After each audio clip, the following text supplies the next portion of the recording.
everyone. I'm going to go over how to do number 1 on this assignment. I'm going to show you the things that we're looking for, and then you can apply these same steps to the other problems in this assignment. Okay, so there are 2 things that we want you to focus on. Number 1, we need to have you write an equivalent fraction that does not have decimals. We want whole numbers, and we want to use those whole numbers and do the division using the standard algorithm. We're going to have you fill in the blank. We did part of it for you, but we need to know that you know how to use the standard algorithm for division. That's why we set it up this way.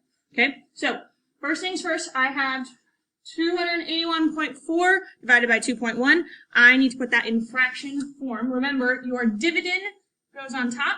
So I have 281.4 on the top, and I have 2.1 on the bottom. I do not want decimals. And remember from last week, if you multiply a number by a power of 10, each time you multiply it by a power of 10, it shifts the decimal place 1 place to the right. Now looking at my numbers here, I notice that I have 2 numbers that I need to both shift 1 decimal place over to the right. So I can multiply by 10, top and bottom, and that will give me 2,814 over 21.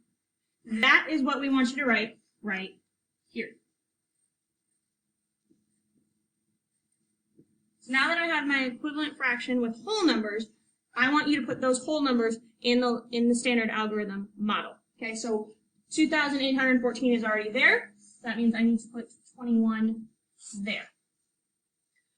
There's a couple ways you can do this. Either you can go through this and using the same steps that you would do normally and fill in the blank regularly. If that's too confusing for you, do the standard algorithm on your own and then compare what you did to what we already have, and then you can fill in the blanks that way. I'm going to do it that way just so you can see what that looks like. I'm just going to reset up the problem here. So I have 21, and I have 2,814. So if I use the standard algorithm, I need to think about, okay, can 21 go into 2? No. So now I got to move over. How close can I get to 28 by counting by 21s? I can go in 1 time. So I'm going to put 21 here, and that 1 goes right above. And now I can subtract. So that'll give me 7. 21 can't go into 7, so now that means I need to bring my 1 down.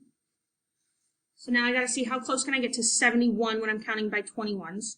So if I go 21, 42, 63, 84, we don't want to go over 71, so we're going to use that 63.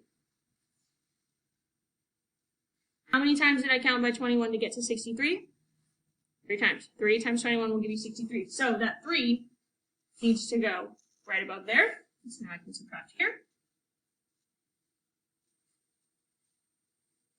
That will give me 8. 21 can't go into 8, so that means I got to bring down my 4. And now I got 84. Now again, if you're counting by 21s, 21, 42, 63, 84, 21 can go into 84 4 times. So I can put my 84 down there. Subtract that. I'll give me that 4. I don't have any remainders, so I know my answer is supposed to be 134. So now I can look at what I did, and I can fill in the blanks with the steps that are not there. So if I'm going in the same order I went, I did 28 minus 21. I used 1 21, so that means that 1 needs to go there. That gave me 7. Look here, I subtracted 63 from 71.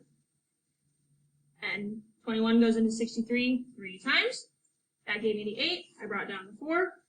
And I subtracted 84. And that 4 is already there. Again, the reason we're having you do this is because we want you to show us that you know how to use the standard algorithm for division. Because it would be easy to just plug it into a calculator and be done with it. But this way, you can show us that you know how to actually use the standard algorithm for division. So don't forget, we want to see equivalent fraction with whole numbers, and then we want you to use those whole numbers and put them into the standard algorithm model here. This is only for questions 1 through 5. On questions 6 and 7 in this assignment, you can take a different approach because the divisors are whole numbers. So keep that in mind if you need a little bit of help on that. There is a hint on the assignment for what to do when the divisor is a whole number, and there is resources in the Math Antics video from last week. He talks about what to do when you have a whole number for your divisor, okay? But I want you to do everything here for problems 1 through 5.